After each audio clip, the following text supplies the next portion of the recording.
미주 복음방송 청취자 여러분 안녕하십니까? 스티브 황보의 미국을 읽다 시간입니다. 이 시간 진행의 김혜선입니다.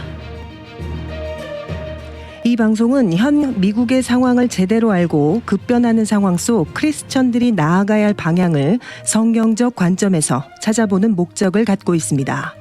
이 시간 함께 하실 스티브 황보 장로님은 전 라팔마 시장과 오렌지 카운티 시 협의회장 역임 등 정치와 교육계의 다양한 경험을 가지신 분입니다.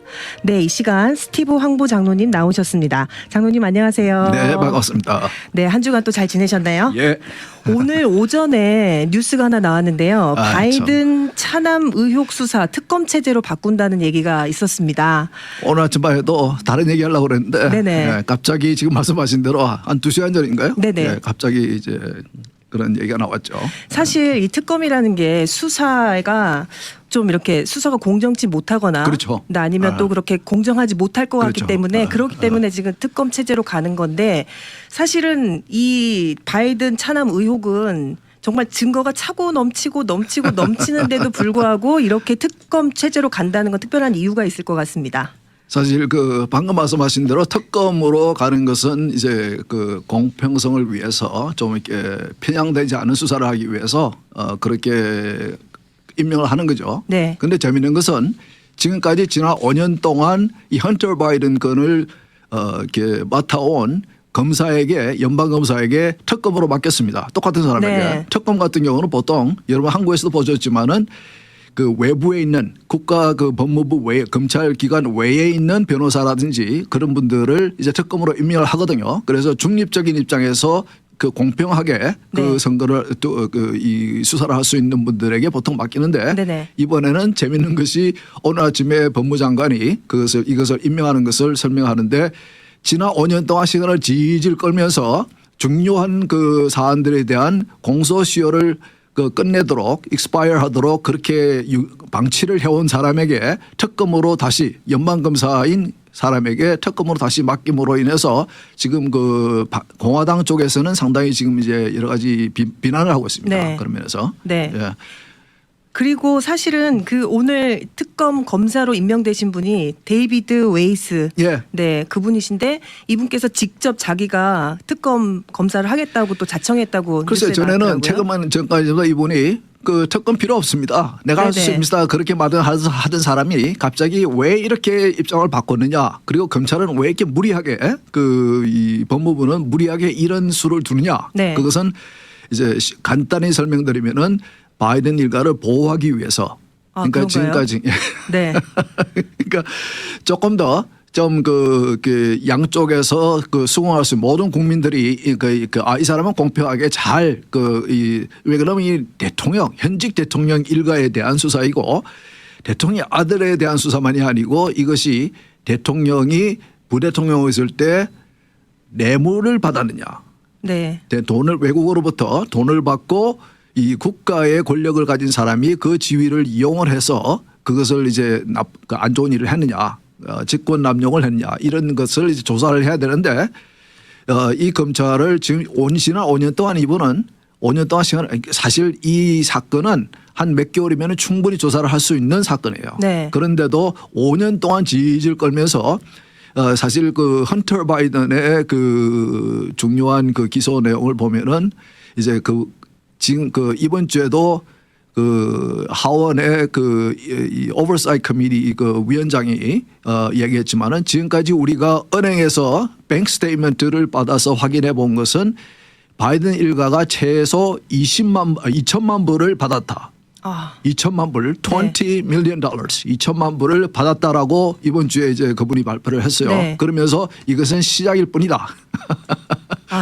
훨씬 더 많을 거라는 네. 이제 그러니까 이 바이든 일가가 20개라는 서류로만 되어 있는 회사, 페이퍼 컴퍼니, LLC들을 Limited Liability Company를 20개를 차려놓고 그리고 그 비즈니스들이 하는 실질적인 업무는 아무것도 없죠. 네. 그러면서 돈을 세탁을 아주 그냥 완벽하게 해서 그러니까 돈을 준 쪽에서도 이 우크라이나 쪽에서 돈을 준 사람도 최근에 어떤 말을 했냐면 우리가 그런 식으로 돈을 세탁을 확실히 해서 돈을 줬기 때문에 이 돈을 줄기를 찾아가려면 한 10년 이상 걸릴 거라는 이제 말도 했었거든요. 네. 그 정도로 그러니까 우리가 조직 범죄라는 이제 그런 표현을 쓰는데 조직적으로 범죄를 했어요. 범죄라는 것은 물론 이제 재판을 가봐야 하는 것이고 이게 재판을 받아봐야 하는 것이지만은 이런 식으로 2천만 불이라는 평생 50년 동안 정치밖에 안 해본 분의 일가가 이렇게 그 많은 돈을 왜 받았을까? 그러니까 이제 민주당에서는 물론 이제 그 하원을 공화당이 다수당이 되기 전까지는 민주당은 철저하게 이 이슈를 덮어버렸죠. 네. 전혀 언론에도 나오지 못하게 전혀 이것은 조사가 안 되도록 덮어버리고 있었지만은 조사가 지금 시작이 되고 있고 이렇게 나오기 시작하고 있고 아직까지 나올 것이 훨씬 많다고 보여지는데 네. 지난 5년 동안 이 건을 맡아서 이 책임 검사로 한 이 사람이 시간만 질질 끌고 그 마지막으로 결론을 내는 것이 뭐냐면은 여러분 기억하시겠죠? 제가 3주 전에 방송을 해드렸는데 그 헌터 바이든이 법원에 가서 이제 검찰과의 그 플리 바겐 이 협상을 해서 합의를 본 것이 내가 세금을 안는 것에 대해서는 내가 그 유죄를 인정할 테니까 네네. 다른 것들은 다 무죄로 해달라. 네. 그러니까 그 합의 본 내용을 보면은 그러니까 판사가 그걸 보고 제가 지난번 말씀드린 대로 아니 이런 거는 처음 봤다. 어떻게 이것을 유죄하나 그 텍스 세금 안 낸 것을 유죄를 인정함으로 함으로 해서 다른 것들은 앞으로 네. 수사가 끝나지 않은 부분까지도 다 포함을 해서 앞으로 일어날 일까지 다 포함을 해서 검찰이 다 이제 그 뭐라고 그래 무마? 네, 무마해 주는 네네. 이런 그 합의를 보고 법정에 가져오는 건 처음 봤다. 그러니까 판사가 검사의 재판 과정에서 검사에게 당신도 이런 걸 과거에 본 적이 있느냐? 그랬더니 그 검사가 자기가 그걸 들고 와가지고는 저도 이런 거 본 적이 없습니다. 네. 그러니까 놀래가지고 변호인 측에서 놀래가지고 그날 이제 그 헌터 바이든은 무죄를 이제 그 주장하고 나왔죠. 네네. 그 이후에 오늘 그 이 특별 검사를 그 똑같은 그 검찰과의 제가 방금 말씀드린 그 플리 바겐을 디자인한 사람이 바로 오늘 특별 검사로 임명된 그 사람이에요. 그 사람이 똑같은 사람을 특별 검사로 그러니까 뭐냐면은 특별 검사로 임명을 해서 이 특별 검사라는 이유 때문에 지금 이제 의회에서는 그 사람을 자꾸 오라고 그러거든요. 네. 오라서 정언을 해라. 그러니까 이제 지금까지 계속 거부를 해왔어요. 네. 이제 특검을 줌으로 그 사람 똑같은 사람에게 특검을 만들어 줌으로 해서 더욱더 이 의회의 조사 활동 이 건에 대한 조사 활동을 그 협조하지 않기 위해서 그런 이제 그런 익스큐즈를 준 것으로 그렇게 네. 보고 있죠. 오늘 나왔으니까 조금 더 검토를 해봐야 되겠지만은 이런 식으로 해서 지금까지 지난 5년 동안 질질 끌면서 공소시효를 넘긴 것 같이 그 앞으로도 이 사람이 그러니까 이제 바로 내년 대선 아닙니까? 물론 그 후에 훨씬 후에까지 질질 끌겠죠. 그러니까 이제 내년 대선까지는 이 건으로 조용하도록. 그러니까 특검이 그 보통 언론을 통해서 특검을 임명했다 그러면 이거 바이든 정부가 공평하게 하기 위해서 이렇게 했구나. 네. 확실하게 수사하기 위해서 했구나. 그렇지만 사실은 이거는 이제 이것을 잠잠하게 내년 대선 넘길 때까지 잠잠하게 잠재우기 위해서 이런 특단의 어떻게 보면 꼼수를 부렸다. 저는 그렇게 보여집니다. 네. 그리고 이 특검에게 준 그 이 뭐라 그럴까 어떠한 그 수사를 하라고 특검에게 그 검찰 법무장관이 그 명령 그 임무를 줬는지에 대해서도 오늘 법무장관이 이 발표를 하면서도 전혀 얘기를 안 해요. 그렇죠. 그러니까 네. 이것이 바이든 지금 이제 그 공화당 쪽에서 궁금해하는 것은 바이든과 어떻게 연결이 되느냐. 제가 지난번에 말씀드렸지만 헌터 바이든 아들이 뭐 어떻게 한 것은 그건 그렇죠. 개인의 일이고 네. 공직에 있는 당시 부대통령이었고 지금은 대통령인 바이든 대통령이 과연 부대통령 때 공직에 있을 때 최고 공직이라 할 수 있는 부대통령에 있을 때에 뇌물을 받고 네. 국가에서 준 권력을 잘못 사용한 적이 있느냐. 그는 분명히 이제 이 뭐라 그럽니까 이 임피치 할 수 있는 그런 이제 탄핵을 할 수 있는 그것인 거. 그리고 주로 돈을 받는 데서 보면은 중국, 소련, 러시아 뭐 이런 식으로 우방국이 아니고 우리가 조금 더 이렇게 사이가 안 좋은 나라에서 돈을 받았어요. 네. 그러니까 대통령이 이런 약점을 그런 나라로부터 잡혀 있는 것이 아닌가. 네네. 미국의 대통령이 그런 약점에 잡혀 있다고 그러면은 그는 위협을 갖고 있는 거거든요. 네. 그러니까 이런 건 굉장히 중요한 사항이에요.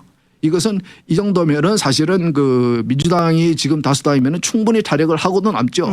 그 트럼프를 2번씩이나 탄핵을 했는데 근데 그러니까 이제 이런 식으로 한번 잠재워 보겠다. 네. 그리고 백악관은 조용하고 있고 지금 이제 백악관은 이제 바이든 대통령은 오늘 또 다시 바다 해변으로 다시 이제 주말을 보내기 위해서 오늘 떠났습니다. 네. 예, 이런 식으로 그래서 지금 아까 말씀드린 대로 이 공화당이 다수당에 있는 하원에서 위원회들이 이것을 이제 제대로 수사를 안 하니까 FBI도 수사 안 하고 IRS도 수사를 안 하고 그러니까 자신들이 가지고 있는 권한을 최대한으로 10분 발용해서 은행들에게서부터 스테이트먼트를 받기도 하고 그렇죠. 또 다른 소스를 통해서 네. 받기도 하고 네네. 이래서 지금까지 이번 주에 발표한 것은 바이든 정부가 우리가 지금까지 알기로는 최소 2천만 불. 2천만, 네. 예. 중국, 러시아, 우크라이나, 불가리아 뭐 이런 식으로 네. 지금 이제 밝혀진 게 이 정도니까 네. 그러니까 제가 볼 때는 왜 바이든이 이런 일을 했을까? 그분은 이제 서른이 되는 때부터 지난 50년 동안 이 연방 정부에서 정치만 했거든요. 네. 상원의원으로서 지금 부대통령으로 이제 부대통령으로 정치만 했는데 아마 제가 볼 때는 상원의원 할 때도 부대통령 할 때도 자기가 정계에서 은퇴하게 되면 대통령이 될 거라는 생각은 못한 것 같아요. 자기가 대통령이 될 수 있다는 생각도 못한 것 같고 그래서 생계를 유지할 수 있는 방법으로 한 것이 아닌가.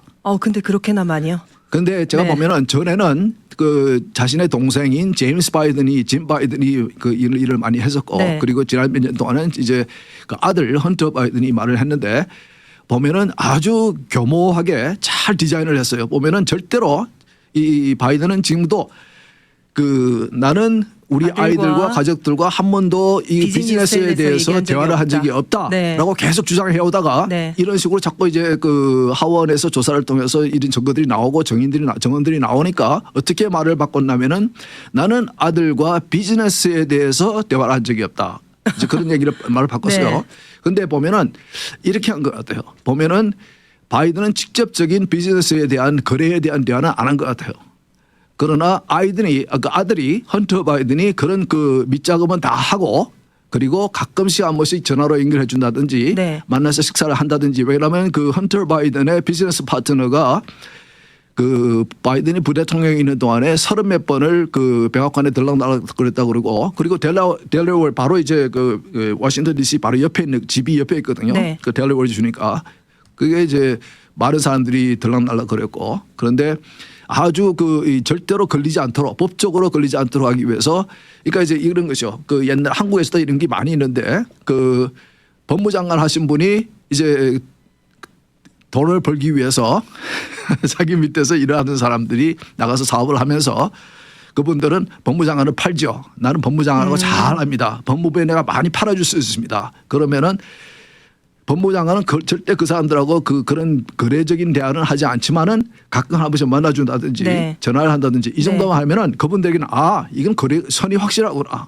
이런 식으로 확인을 네. 시켜주는 거예요. 네. 사업하는 사람들은 그거는 이제 아주 굉장히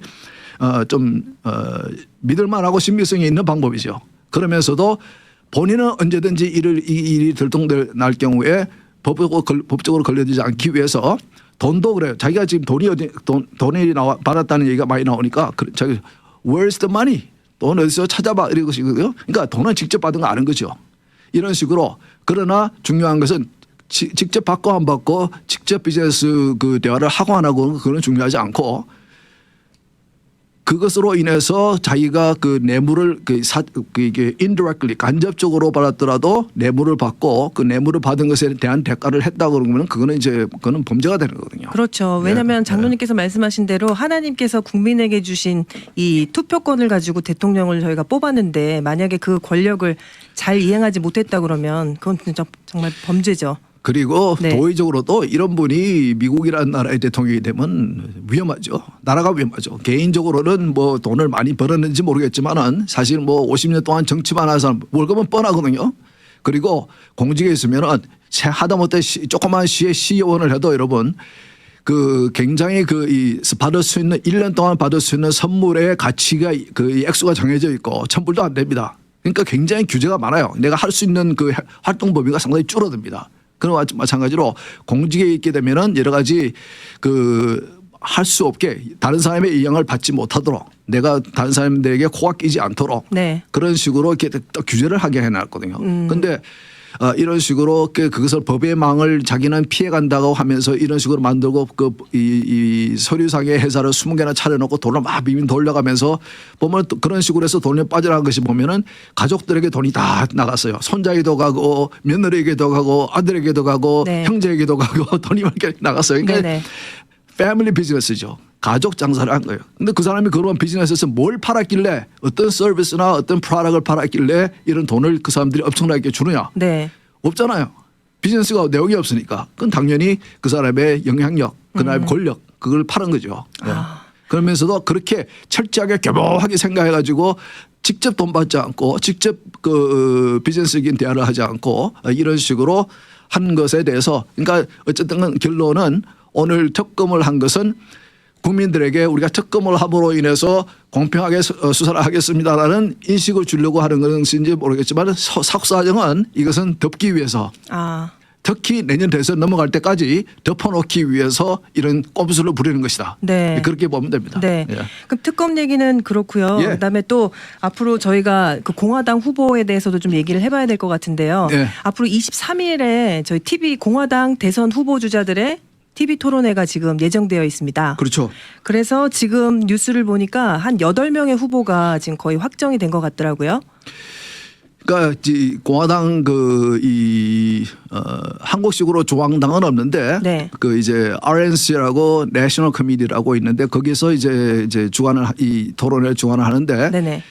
이 출마하신 분이 14명인가 굉장히 많으니까 지난번에도 뭐 그 두 번에 나눠서 그랬거든요. 나오면은 10몇 명이 올라가가지고 한 사람이 할 수 있는 시간도 말을 할 수 있는 시간도 굉장히 짧고 그러니까 이제 그걸 조절하기 위해서 그 토론에 참석할 수 있는 후보들의 조건을 세운 세 것이 가지로 잡은 것 세 가지로 같아요. 만들었죠. 그것이 이제 뭐죠? 1% 모든 그 여론조사에서 최저 1%의 네네. 이런 그 지지를 받은 사람 네. 그리고 모금을 뭐 얼마 이상 네. 한 사람 네. 그리고 모금을 적어도 20개 주 이상에서부터 받은 사람 네. 이래서 이제 방금 말씀하신 그 8분이 그렇게 했는데 또 한 가지가 뭐냐면은 이 경선이 끝나고 대선 경선이 끝나고 공화당의 후보가 된 사람을 당신이 아니더라도 당신은 그분을 지지할 것입니까? 라고 서명을 하시오. 근데 그걸 서명 안 해요. 지금 트럼프는 나는 서명 안 한다. 그리고 나는 토론에 참석 안 한다. 네. 토론의 시간에 도리어 나는 똑같은 시간에 나는 경쟁하는 다른 프로그램을 하겠다는 그런 이제 엄포도 놓기도 하고 네. 그래서 사실 그 8명이 다 토론에 참석할지는 그건 알 수가 없고 그리고 그러나 이제 지금 그 토론회를 통해서 그 TV로 중계가 될 것이기 때문에 토론을 통해서 자기를 알리겠다고 이제 기다리는 후보들은 많이 있죠. 그런데 네. 그 얘기를 계속하기 전에 제가 오늘 방송에 꼭 하고 싶은 얘기는 오늘 제목으로도 달았는데 지난번에 제가 말씀드린 트럼프의 세 번째 기소 네. 그것을 보면서 제가 우리 크리스찬들이 특별히 관심 있게 염려스러운 마음으로 이 기소권을 봐야 된다.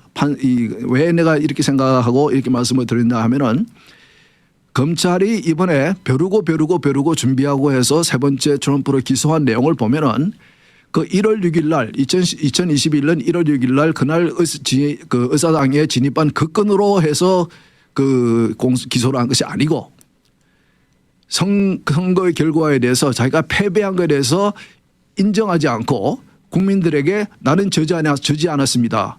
그리고 나는 이겼습니다. 이것은 내가 이 뺏긴 선거입니다. 네. 이런 식으로 발언한 것에 대해서 생각한 것에 대해서 기소를 한 거예요. 근데 그런 정치적 발언이 그렇게 기소의 내용까지 갈 수 있는지도. 그렇죠.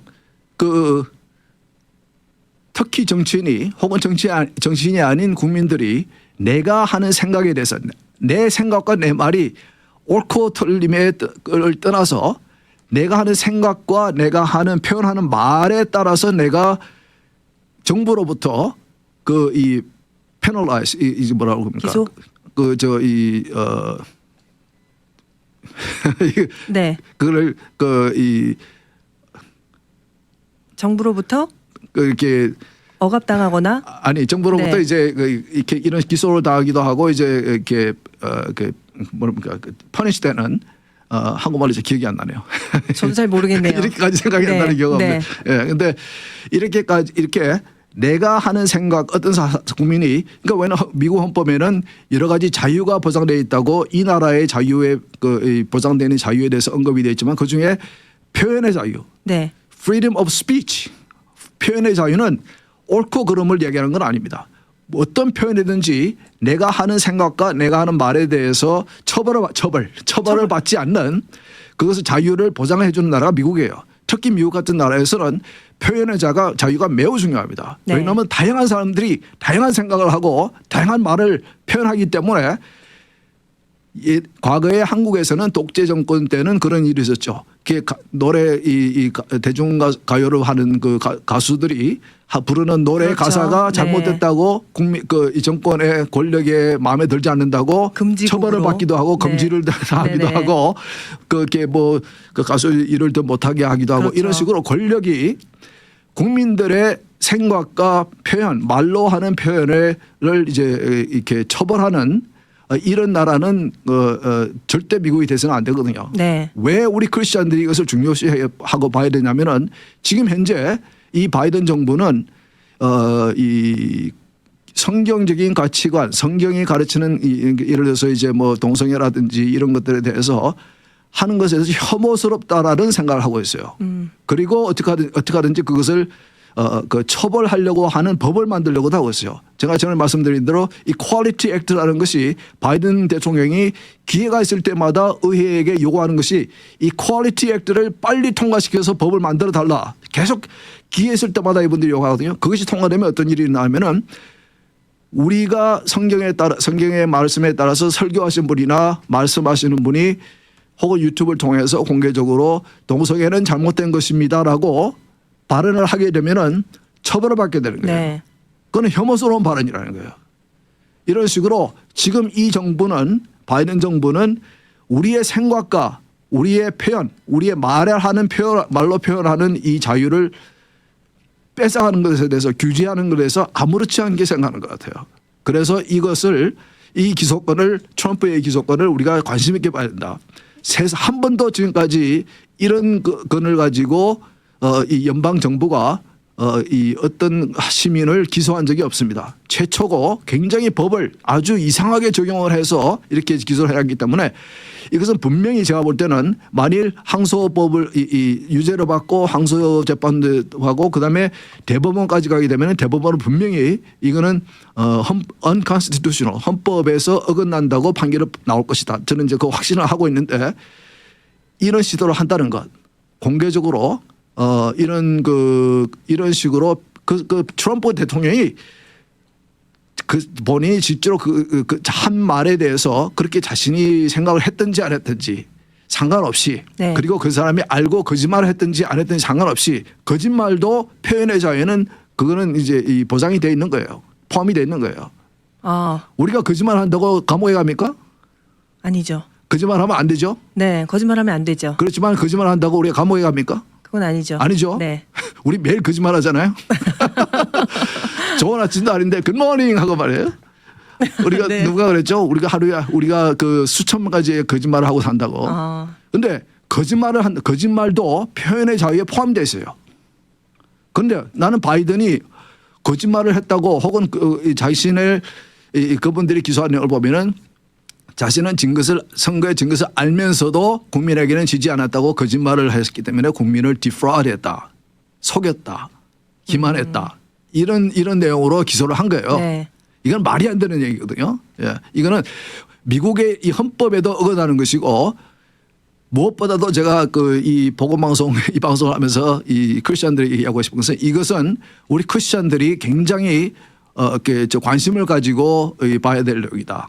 이것이 만일에 우선 이런 건으로 이런 식으로 기소를 했다는 자체가 지금 내가 볼 때는 이 현 정권에 문제가 있다라고 네. 저는 보고 있고 네. 그리고 분명히 이것은 아까 지난주에 제가 설명드린 대로 그런 이러한 정황적인 이유 때문에 유죄 판결이 나올 수도 있지만은 결국은 제가 볼 때는 그 헌법재판소까지 수년 많은 시간이 걸리겠지만 헌법재판소 가게 되면은 헌법재판소는 분명히 대법원은 이것은 그 헌법에서 어긋난다는 판단을 분명히 할 것이다. 네. 그걸 확신을 하는데 어쨌든 간에 이분들의 생각이 이랬다. 제가 이제 이런 방송을 이제 기하면서 여러분에게 설명을 드린 것은 정치인들이 어떤 생각을 하고 정치를 하는가, 정당들이 어떤 생각으로 정치를 하는가, 이것을 설명해 드리는 거예요. 그래서 여러분들이 판단할 수 있도록 나에게 나와 그 뜻이 맞는, 내가 동의할 수 있는 정치인들은 어떤 사람들인가, 어떤 정당인가, 그것을 여러분들이 판단할 수 있도록 제가 설명을 해드리는 것입니다. 네. 그래서 이번 기소권은 간단히 볼 수, 특히 우리 크리스천일수록, 왜냐하면 자꾸 이게 현 정부는 지금 또 현 정부를 조절하고 있는 세력은 이 미국을 지금까지 크게 보면 미국의 지금 변화에 대해서 크게 보면 아주 여러 가지 이슈들이 있지만 아주 크게 매크로 레벨에서 보게 되면은 마르크시즘, 마르코스주의라고 그러나요? 네. 마르크시즘과 크리스티아니티, 기독교와의 전쟁이에요. 이것이 아주 큰 그림입니다. 그 안에 이제 여러 가지 잔잔한 이슈들이 있지만은 그렇게 보면 됩니다. 그러니까 그쪽에서는 지금 크리스천들의 밸류와 가치관이 굉장히 싫은 거예요. 그래서 여러 가지를 제가 방송을 해드렸지만 부모의 권리를, 자녀를 가르칠 권리를 뺏어가려고 그러고 이렇게 이런 식으로 자꾸 정책을 쓰는 것이, 그리고 뭐 이렇게 그 트랜스라든지 LGBTQ라든지 이런 것을 통해서 자꾸 교회를 공격하고 교회의 가치관을 공격하고 가정을 파괴시키려고 하고 이런 것이 크게 보면은 이 두 세력 간의 지금 이 싸움이다. 네. 네. 그러니까 마르크시즘, 무신론과 유물론, 거기다가 그 이 포스트모더니즘까지 더해지고, 그래서 이 기독교적인 이 나라를, 미국을 그 세울 때에 이 기초에 깔아놓은 그런 그 정신인 그런 기독교적인 가치관을 공격하는 이런 모양새다. 네. 이런 것을 좀 우리가 알았으면 좋겠습니다. 장로님께서 오늘 너무 중요한 얘기 해주셨는데 사실은 저희가 그렇게 큰 시선으로 봐야 되는데, 사실 우리 국민들이 봤을 땐 뉴스들만 보고 또 기소당했나, 그리고 바이든과 트럼프 이런 얘기를 들으면서 피로감을 느끼실 수가 있는데, 사실 크리스찬이라면 이 기사를 가지고 또 이 기소의 내용을 보고 정말 그렇게 바라볼 수 있는 좀 눈이 열려야 될 것 같습니다. 그러니까 언론도 사실은 네. 좀 공평하게 양쪽의 입장을 그 사실에 근거해서 네. 국민들이 판단하도록 알려주는 역할을 해야 되는데, 요즘의 언론은 한국도 그렇고 미국도 그렇지만은 언론 자체가 어떠한 이념을 가지고 있고, 언론 자체가 그렇죠. 어떠한 그 방향을 가지고 있고, 네. 언론 자체가 이제 그러니까 지난 팬데믹 동안에도 요즘 나오는 그 증거들을 보면은 바이든 정부가 페이스북이라든지 국민들이 거의 모든 국민들이 사용하는 이 소셜 미디어 이런 앱을 통해서 사람들이 말하는 그러니까 이제 페이스북에 적는 글이라든지 네. 트위터에 적는 글이라든지 그것을 규제를 했다는 거예요. 예?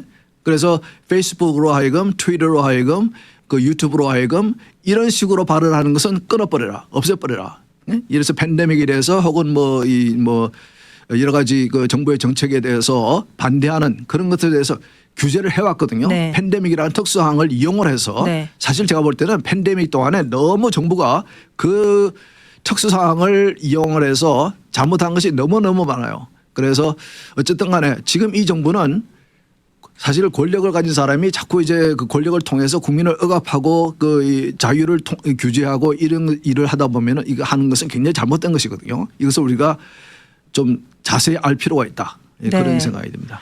자, 오늘 말씀 나누다 보니까 또 시간이 이렇게 훌쩍 지나갔지만 그래도 오늘 너무 중요한 말씀 해주셨고, 다음 주에도 저희 이렇게 크리스찬으로서 성경적 관점에서 이렇게 또 이야기하면서 또 미국을 더 자세히 볼 수 있고, 그리고 대선을 잘 준비했으면 좋겠습니다, 장로님. 네. 오늘 나와주셔서 너무 감사드리고요. 다음 주에 저희 또 같은 시간에 뵙도록 하겠습니다. 감사합니다. 예, 좋은 주말 되십시오. 미주 복음 방송은 예수님만 전해요.